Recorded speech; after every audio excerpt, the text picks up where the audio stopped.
Pablo escribió la primera carta a los Corintios estando en Éfeso. Después del alboroto que originó Demetrio el platero, Pablo fue a Troas para reunirse con Tito. Debido a que no lo halló, partió para Macedonia. Encontró a Tito, posiblemente en Filipos, que era una ciudad de la región de Macedonia. Y desde Filipos escribe la segunda carta a los Corintios, aproximadamente al final del año 55 después de Cristo, o posiblemente a principios del 56.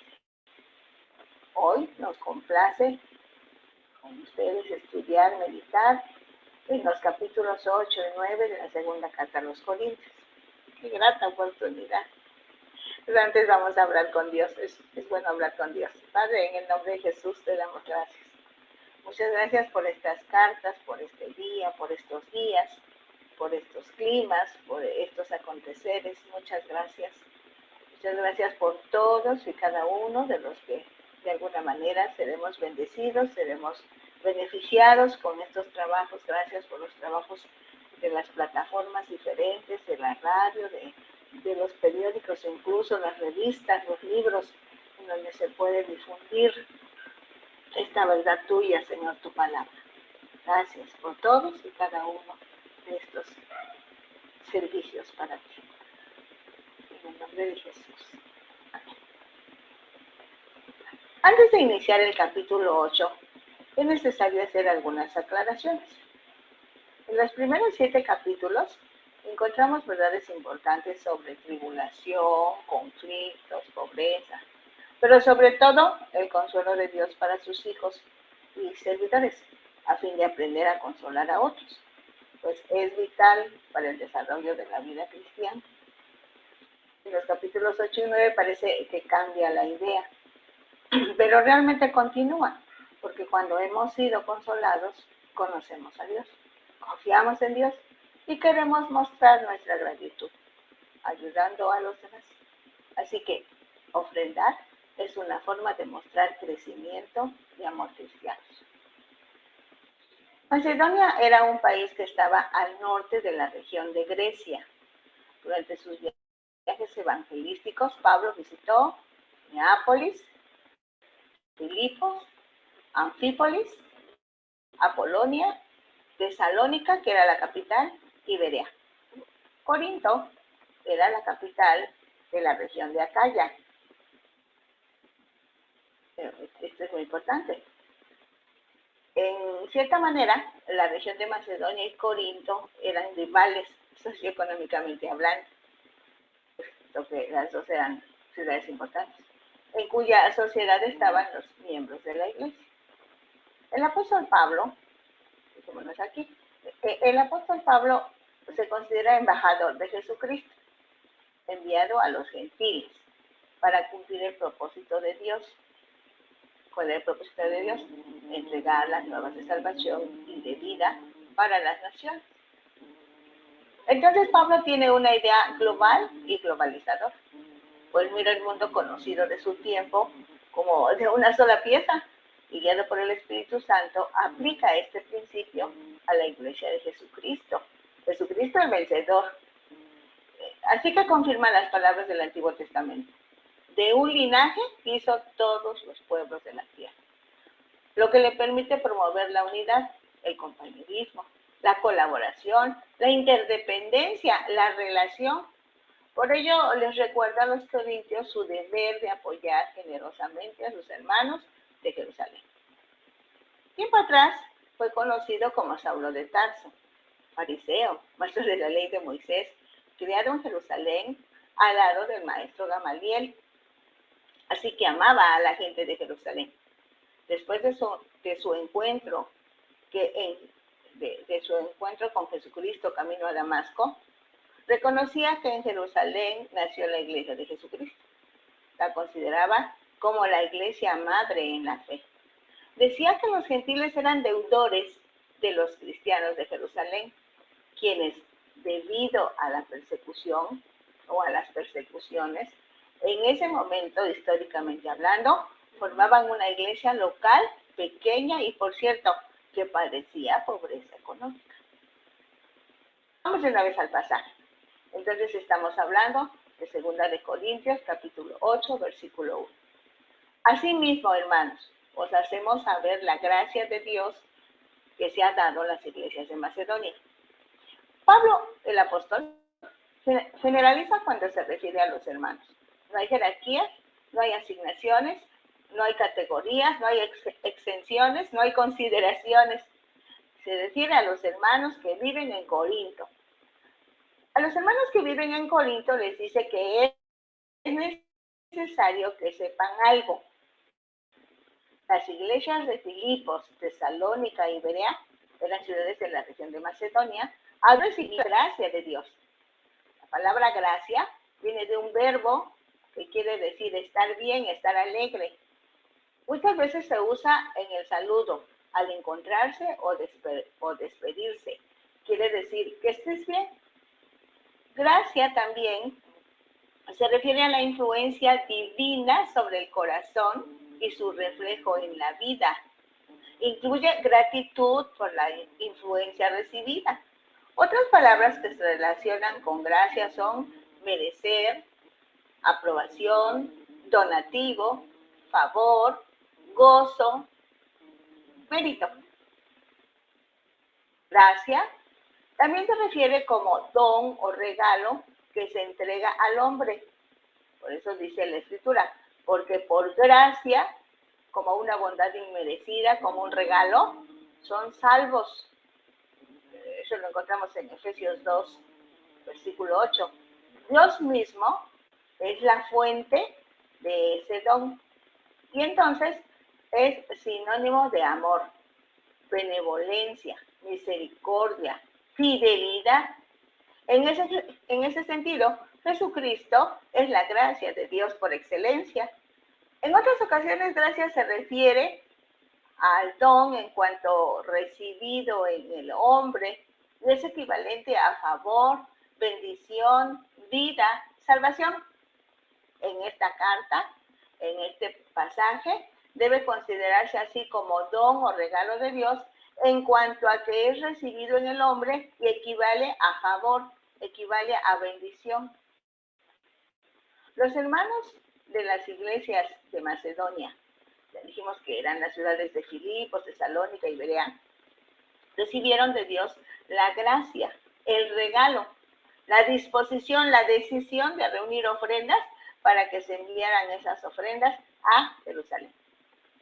Dice el versículo 2, que en grande prueba de tribulación, la abundancia de su gozo y su profunda pobreza abundaron en riquezas de su generosidad. Estas iglesias nacieron en medio de tribulación. Por ejemplo, en Filipos, una mujer fue liberada de espíritu de adivinación. Eso provocó un problema para Pablo. Provocó que ellos fueran azotados, encarcelados, porque sus dueños de esa mujer se vieron afectados económicamente. En Tesalónica, los judaizantes llegaron a las personas que estaban recibiendo el mensaje de salvación y armaron un alboroto. Pablo y Silas tuvieron que salir de noche hacia Berea. Allí predicaron la palabra, pero también a Berea llegaron personas a hacer desorden. Así que los hermanos se llevaron a Pablo a Atenas. Definitivamente, cuando hay problemas en la predicación del evangelio, muchas personas creen y al experimentar la salvación por gracia, junto con los cambios que eso conlleva, las personas están agradecidas con Dios y con los que les instruyen en la palabra. Tan agradecidos están que gustosamente entregan lo que tienen para que la expansión del evangelio siga su curso. Pablo está asombrado porque los hermanos de la región de Macedonia con gran esfuerzo entregaron su colaboración para los hermanos de Jerusalén. Por cierto, que no era tanto la cantidad, pero sí era más de lo que Pablo esperaba. Era una dádiva con sacrificio. Eran pobres ellos también, pero querían ayudar y lo hicieron, seguramente en la medida de sus posibilidades. Dice el siguiente versículo, pues doy testimonio de que con agrado han dado conforme a sus fuerzas. y aún más allá de sus fuerzas, pidiéndonos con muchos ruegos que les concediésemos. Es hermoso, ¿verdad? El privilegio de participar en este servicio para los santos. La importancia de dar no se refiere a la cantidad, sino en el por qué y en el cómo damos. Dios no quiere lo que sobra o lo que se entrega de mala gana. Por ello, el apóstol aclara que dar ofrenda monetaria es una gracia de Dios para los creyentes. Es diferente de como a veces nosotros tenemos conceptos equivocados. Dice el versículo 5, y no como lo esperábamos, sino que a sí mismos se dieron primeramente al Señor y luego a nosotros por la voluntad de Dios. El apóstol anhela que exista la interdependencia entre la iglesia, en este caso específico entre Macedonia y Acaya.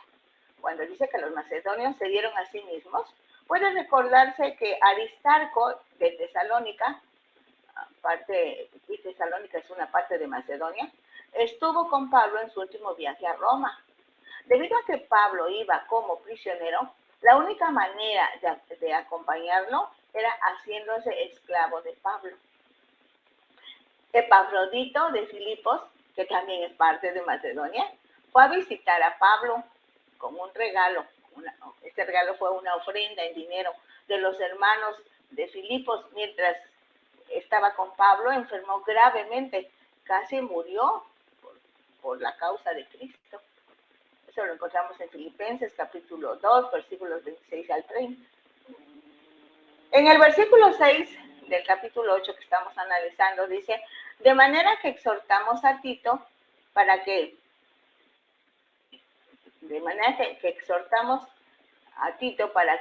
tal como comenzó antes, así mismo acabe también entre ustedes esta obra de gracia. Como comprobamos, dar ofrendas monetarias es un proceso. El primer paso es que las personas conozcan a Cristo como su Salvador y Señor, porque de lo contrario no es ofrenda. Puede ser un donativo, una ayuda, una cooperación, una limosna. Dice que enseguida se dieron al equipo apostólico.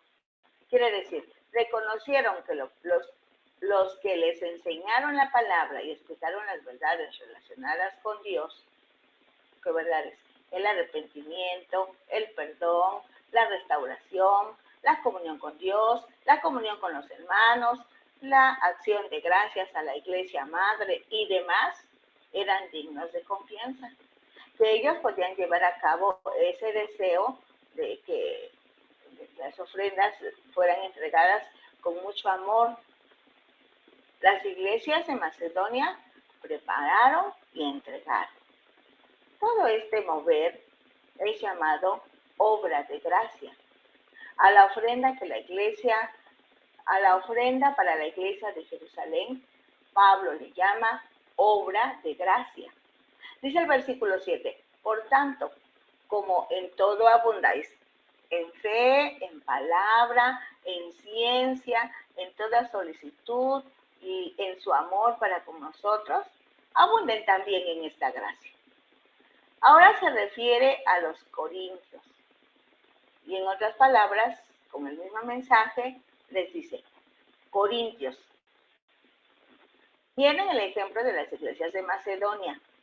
Si revisan con cuidado, ustedes tienen abundancia. Entre ustedes se manifiestan los dones. La gracia no solamente se refiere a dinero, porque entre ustedes se manifiestan los dones del Espíritu Santo. El amor de Dios está en sus corazones. Nos aman. Entonces, esperamos de ustedes ofrendas abundantes. En pleno siglo XXI, las cosas son muy parecidas. Tú y yo podemos. ¿Qué podemos? Pues buscar oportunidades de ayudar para que el Evangelio siga extendiéndose. Entreguemos gustosos nuestras ofrendas. Pueden ser en dinero, pero también pueden ser en especie. Puede ser compartiendo conocimientos, oficios.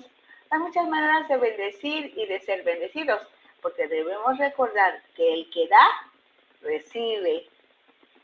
Dice ahora en el bloque que está en los versículos 8 al 15.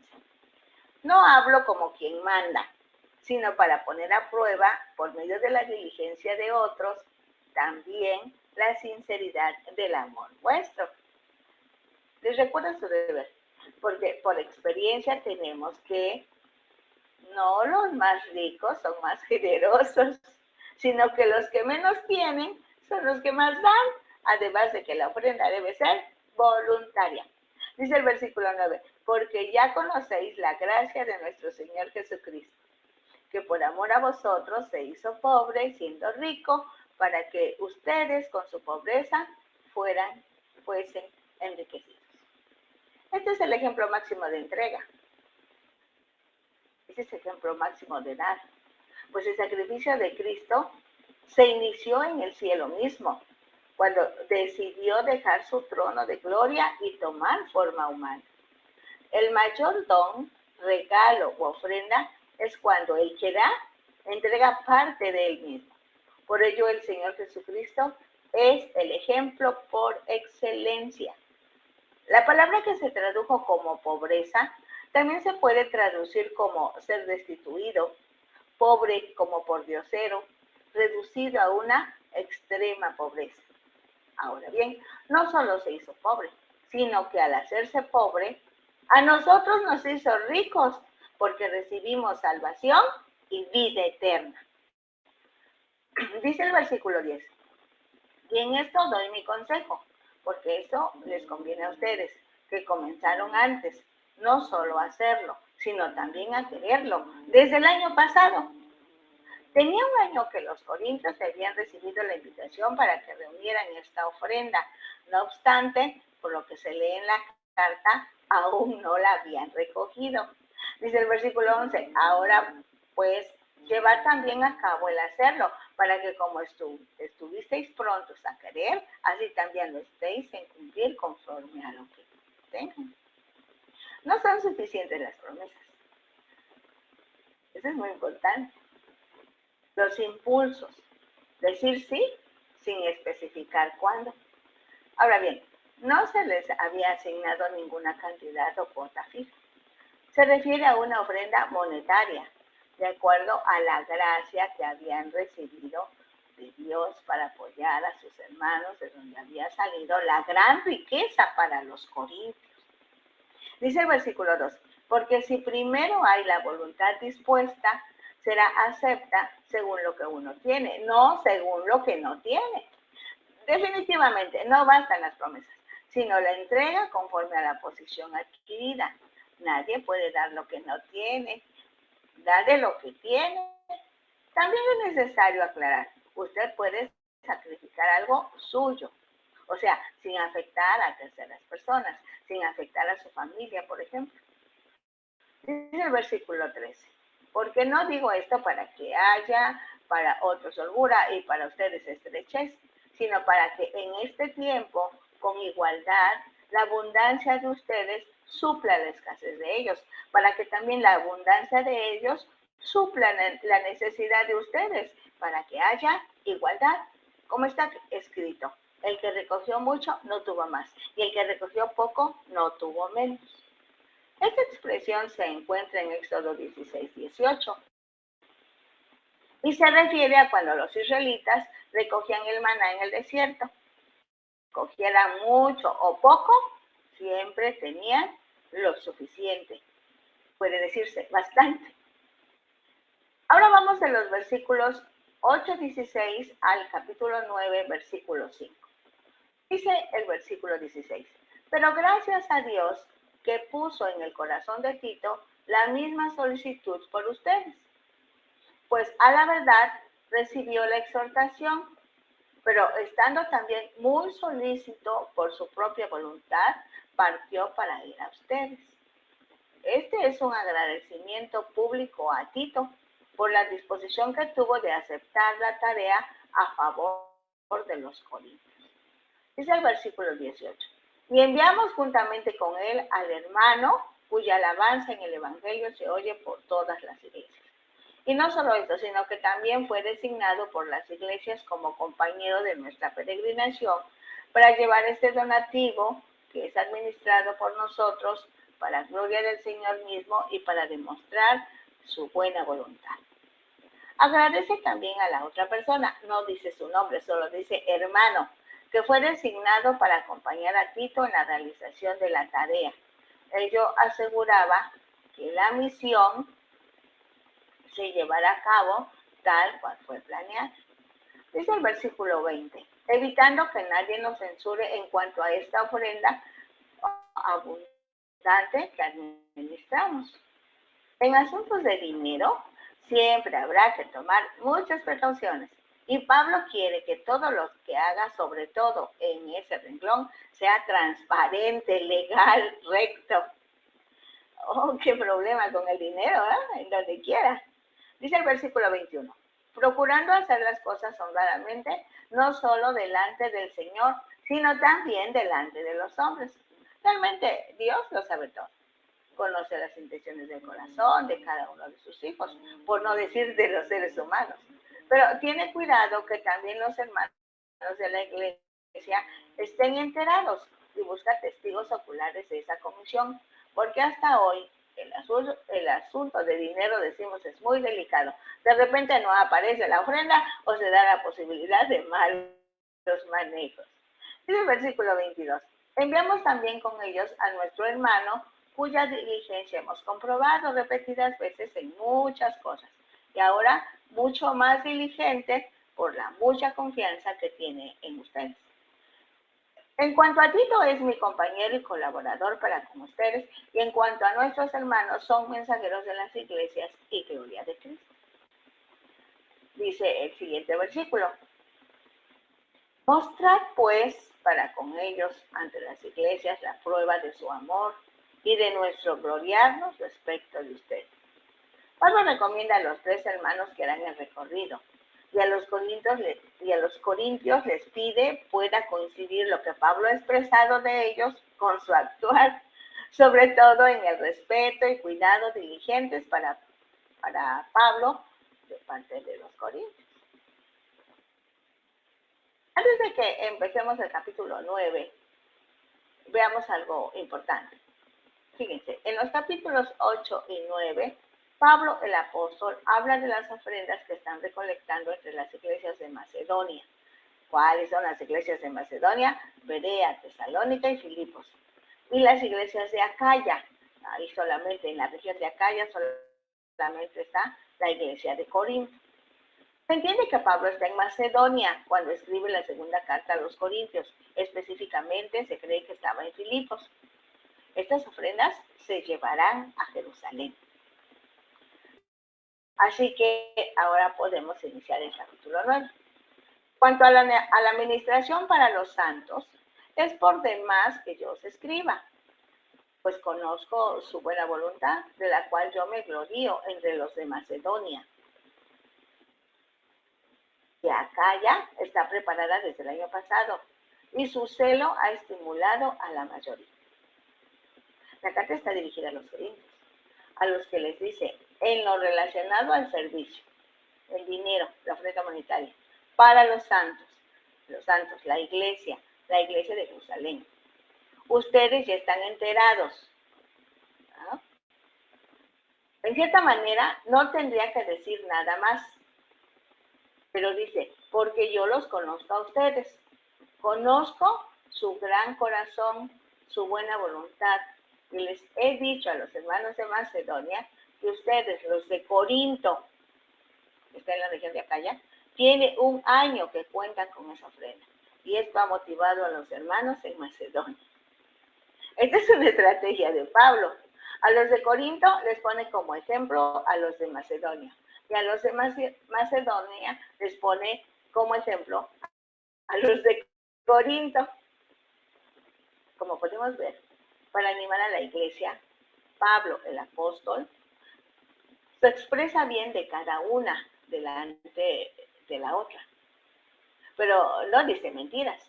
Les hace saber que prefiere comprobar que sus halagos son ciertos. Así que también les recuerda, les anima Hasta cierto punto les apura para contar con la ofrenda a la mayor brevedad posible. Observemos, no les dice a los de Corinto, desde hace un año necesitamos esa ofrenda y ustedes no han ofrendado. No, no les dice así, sino que les anima para que ofrenden. Y cuando lleguen los hermanos que van expresamente para recoger esa ofrenda, encuentren efectivamente una ofrenda abundante. Ahí dice el versículo 3. Pero he enviado a los hermanos para que nuestro gloriarnos de vosotros no sea vano en esta parte, para que, como les he dicho, estén preparados. La expresión los hermanos se refiere a los enviados para este asunto en particular, recoger la ofrenda antes de la llegada de Pablo. El apóstol tenía en cuenta los detalles. Pensó, debo advertirles, ponerles sobre aviso, para que no los haga quedar mal al llegar y no estén preparados con la ofrenda. Dice el versículo 4. No sea que si vinieren conmigo algunos macedonios y os hallaren desprevenidos, nos avergoncemos nosotros, por no decir ustedes, de esta nuestra confianza. Realmente les está recordando su promesa, pues ellos habían dicho que enviarían un regalo, gracia u ofrenda en dinero para las iglesias en Jerusalén. Así, la intención es que cumplieran su promesa, por bien de Pablo, para poder llevar un buen regalo a las iglesias de Jerusalén, pero también por bien de los corintios, pues cuando se promete algo, si no se cumple esa promesa, uno se vuelve deudor y quiere protegerlos. Por eso los está animando para que cumplan su promesa. Dice el versículo 5, por tanto, tuve por necesario exhortar a los hermanos que fuesen primero a ustedes y preparasen primero su generosidad antes prometida, para que esté lista como de generosidad y no como de exigencia nuestra. Este asunto de la gracia, regalo u ofrenda en dinero para los hermanos de Jerusalén, parece algo sin tanta importancia, cuando es un asunto vital en la vida de la iglesia, toda vez que en el Nuevo Testamento no se habla de dar diezmos, primicias, holocaustos, que significaban recursos en dinero para los levitas y sacerdotes de la religión judía, y de esa manera pagaban los servicios propios de la liturgia del templo de Jerusalén, por ejemplo. Como vemos, Pablo el apóstol y el equipo apostólico trabajaba para suplir sus necesidades, o bien la iglesia daba regalos o ofrendas para sustentar a los embajadores del reino, como se definía Pablo. Era necesario que la iglesia aprendiera a amar a sus hermanos, ya sea la iglesia de Jerusalén, que por cierto estaba viviendo en pobreza material, o bien para los evangelistas, ancianos, maestros, colaboradores como Tito, Epafrodito, Timoteo, Silas, Lucas, que como dijo Pablo en un momento determinado, tenían que, ellos se dieron personalmente a Dios y el Espíritu Santo dirigió sus vidas para hacer apoyo al trabajo evangelístico de Pablo, haciendo viajes, llevando cartas, ¿no?, cuidando de los grupos recién integrados. En tanto se nombraban ancianos para que cuidaran de la iglesia naciente en los diferentes lugares. Ahora bien, hasta hoy, cuando se habla de ofrendas en dinero, hay gestiones diversas y pueden presentar por lo menos los siguientes aspectos. En ocasiones las ofrendas se entregan como para cumplir una exigencia que permita parecer que somos generosos, cuando en realidad entregamos la ofrenda como una deuda, obligados, como si fuera un impuesto. Entonces se pierde el objetivo. Ya no es una gracia. Digo yo, es más una desgracia. Y si es así, como se entregan las ofrendas, es preferible no ofrendar. Si tú entregas así, amigo, hermano, mejor no ofrendes. Puede ser que se entregue el regalo más como gratificación personal del que da, pensando, está muy bien que compartas, será mejor que todos lo sepan. Esta forma de ofrendar es egoísta, pues el motivo es de satisfacción a sí mismos, de satisfacción personal, pensando qué buen niño eres. Existe otra posibilidad en el momento de ofrendar, muy parecida a la anterior, cuando el origen de la ofrenda no es el amor compartido, sino el orgullo, buscando aplausos para el que está entregando esa ofrenda. Ahora bien, esas no son las mejores maneras, porque bien dice la Escritura, si repartimos todos los bienes, pero sin amor, de nada sirve al que da. No así a los pobres o los que reciben los regalos, las ofrendas o la gracia, porque ellos reciben la bendición que necesitan y resuelven parte o lo relacionado con sus asuntos monetarios. ¿Se dan cuenta? La pregunta que se responde es, ¿cómo debemos ofrendar o dar?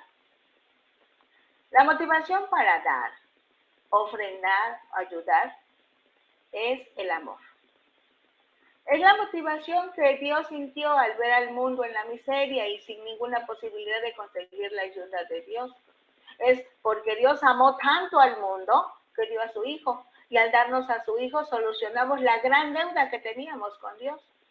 Ahora también somos sus hijos por la fe en Jesucristo.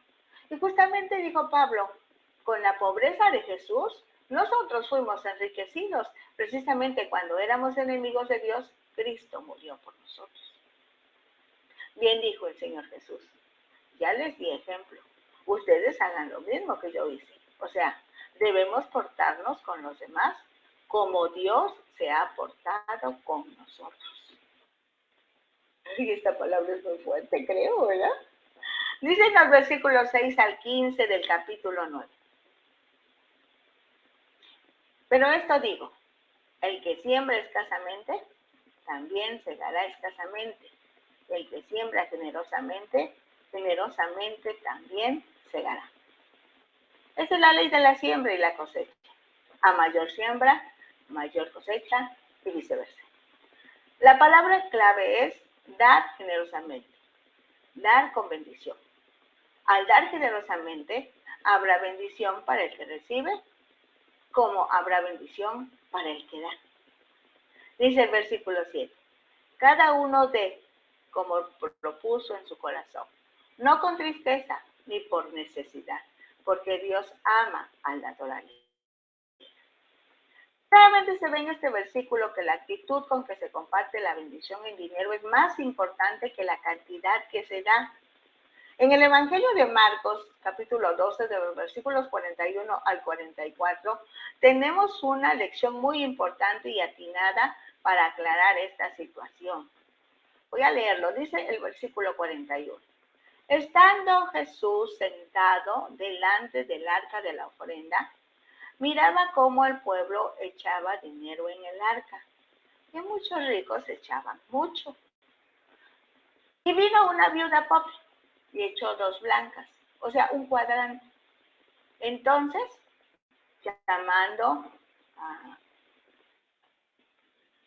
llamando a sus discípulos, les dijo, de cierto, esta viuda pobre echó más que todos los que han echado en el arca. Porque todos han echado de lo que les sobra. Pero esta, de su pobreza, echó todo lo que tenía, todo su sustento. Leo otra vez, del versículo 42 al 44. Y vino una viuda pobre y echó 2 blancas, o sea, un cuadrante. Entonces, llamando a sus discípulos, les dijo, de cierto os digo que esta viuda pobre echó más que todos los que han echado en el arca, porque todos han echado de lo que les sobra.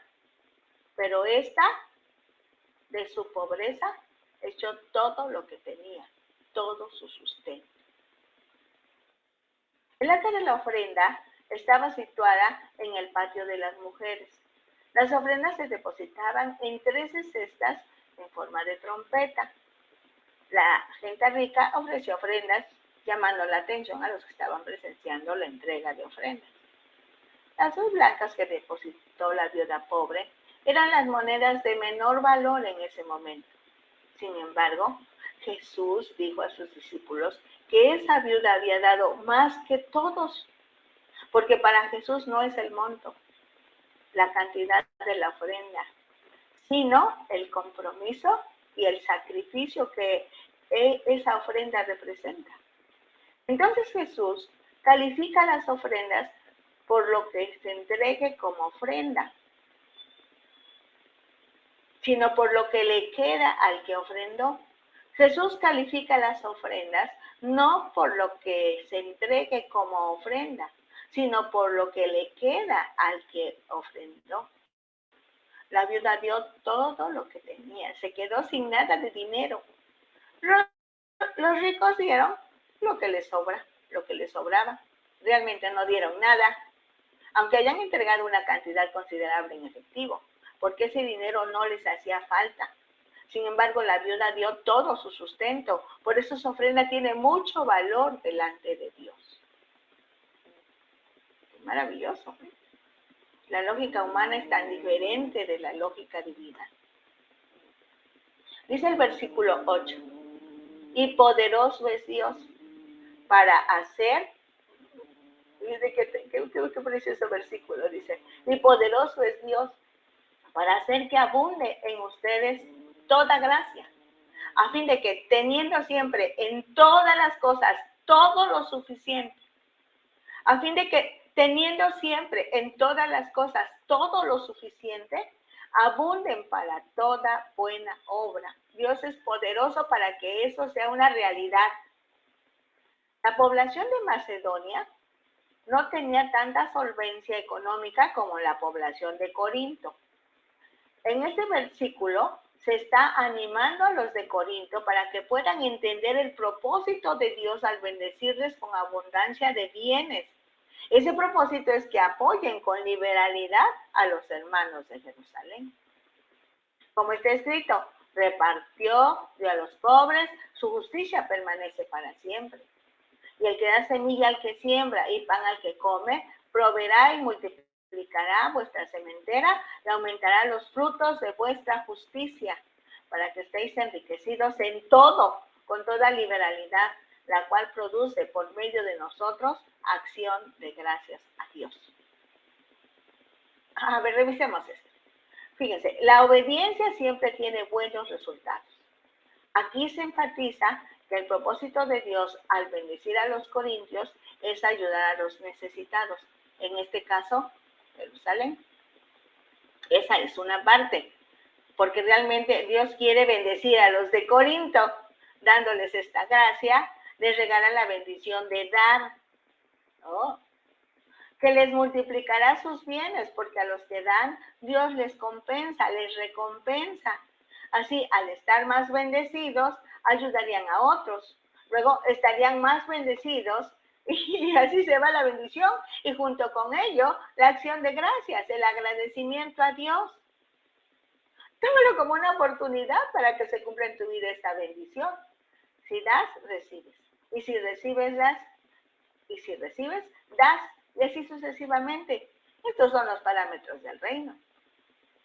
Dice el versículo 12, porque la administración de este servicio no solamente suple lo que a los santos falta, sino que también abunda en muchas acciones de gracias a Dios. Pues por la experiencia de esta administración, glorifican a Dios por la obediencia que profesáis al Evangelio de Cristo y por la liberalidad de vuestra contribución para ellos y para todos. Asimismo, en la oración de ellos por ustedes, a quienes aman a causa de la superabundante gracia de Dios en nosotros. Enfatiza el proceso de la ofrenda. Alabanza y acción de gracias a Dios por la obra de su gracia, salvación entre los gentiles.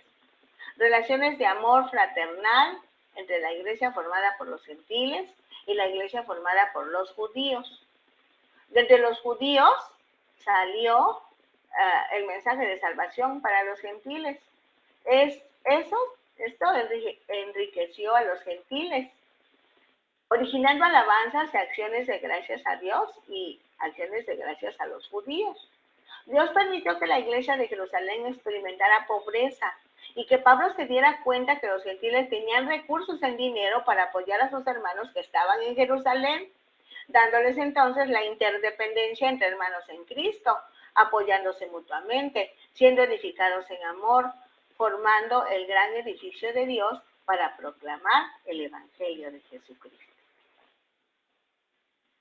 Maravilloso es todo esto, ¿eh? Dice el versículo 15, por fin, gracias a Dios por su don inefable. Bien, dice Pablo, el apóstol.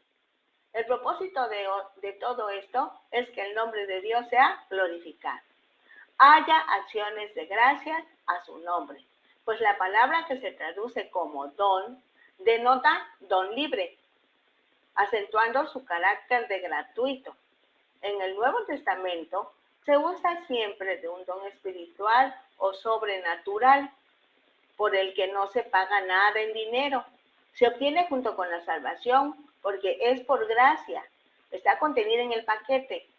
Debe entenderse entonces desde el plano espiritual, o sea, la bendición de la salvación también incluye la bendición material, económica, en dinero, pero debe recibirse como lo que es, bendición espiritual, y utilizarlo en lo que Dios quiere que lo uses. Por eso es tan importante que aprendemos a ser guiados por Dios. Cada uno de los hijos de Dios debe tener esa relación con el Espíritu Santo para que sea guiado a través de la palabra, la Biblia y los dones espirituales que los miembros de la iglesia han recibido. Es en esta carta, por la dinámica que se está viviendo en la iglesia, que Pablo decidió concretar la enseñanza sobre la necesidad, obtención, traslado, cuidado y entrega de las ofrendas. Veamos qué es lo que puntualiza el apóstol. Dar es como sembrar. Si la semilla es buena y la tierra es buena, la cosecha será abundante. Así que si somos generosos a la hora de dar, tendremos cosecha abundante.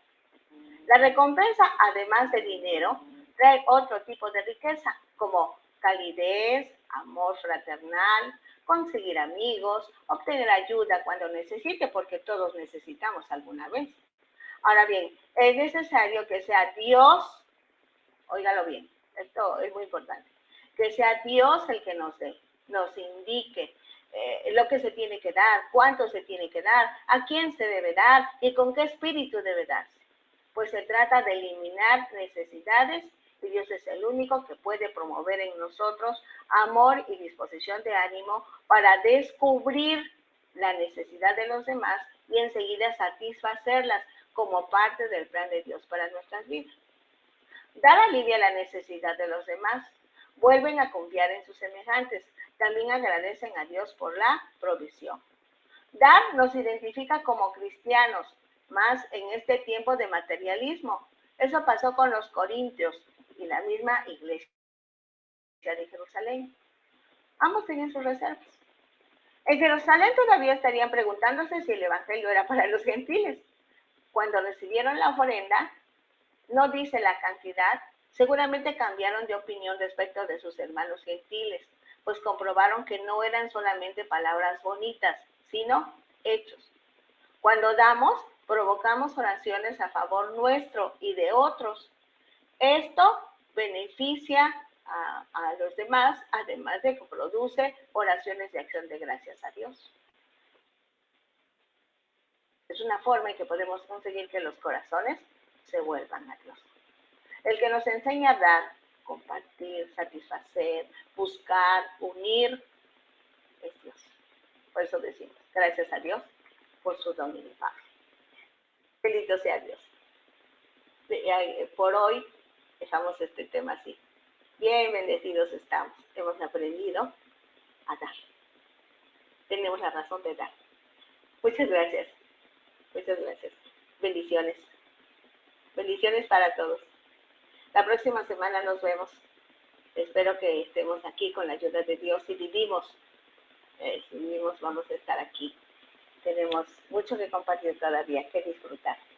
Estamos en las redes.